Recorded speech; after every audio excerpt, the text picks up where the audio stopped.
Good morning, my name is Jerry Perry. I'm one of the information officers here with the Goodwin Fire. It's June 30th. This is the morning briefing for you press folks.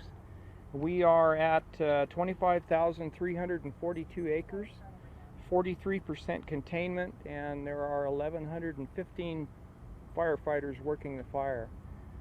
This morning we have again Operations Section Chief Todd Abel here to brief you on the operational aspects of the fire. So, Todd?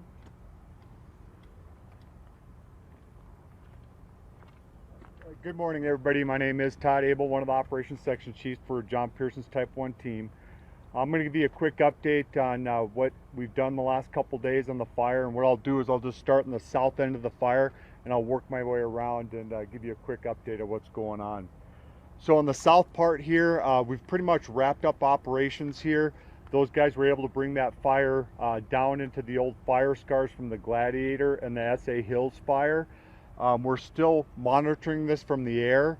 What happens is when that stuff runs out into that lighter fuels, we're able to pick that up with helicopters, because this land out here is kind of no man's land. It's way out there. It's tough to get people in and out of there.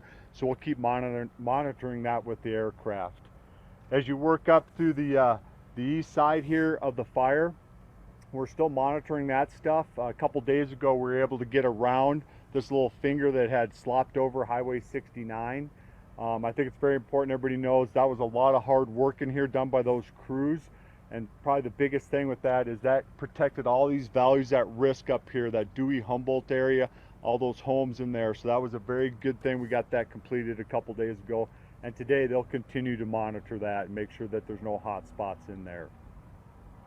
Coming up to the north and kind of this northwest corner, this is a very critical point for us today. We have a good plan in place up there. It's a very difficult piece of country up there for crews to get in and kind of connect the dots and to try to keep that fire as small as possible, or where it sits right now.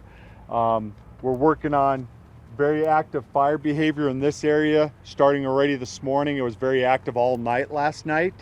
So we're really concentrating our efforts there. We've had plans in place to put some kind of indirect line in and kind of check that stuff up. And what I mean by indirect line, it's a little bit off fire's edge, which causes some issues for us, but it's the best place we can go. If we try to go direct on fire's edge up in that country, it's just too dangerous for the firefighters. So we are working on some indirect line up there, and what we're trying to do is get it out from the bottom of Poland Junction's drainage there, the road that goes up to Breezy Pines, up on top to Big Bug Mesa, and that's where you see a lot of the smoke this morning, is that country right there, and tie in some road systems that come all the way around and tie it back into coal black. When I say coal black, that's black that hasn't been any heat in it for multiple days. It's a good place for us to tie some line into and kind of secure that fire. As we move down a little bit further down here, this is all still looking good. We do have crews down in there monitoring Pine Flat in that country to make sure nothing heats up in there. And like I said, it's been cool for a few days in there, so it shouldn't be an issue for us. So once again, I'd just like to make sure everybody understands this is our priority area today. We'll have a lot of aircraft, rotor wing, helicopters in there. We'll also have a lot of fixed wing if we need that to keep that fire in check until we get our folks in there safely and continue to connect those dots and get around this fire.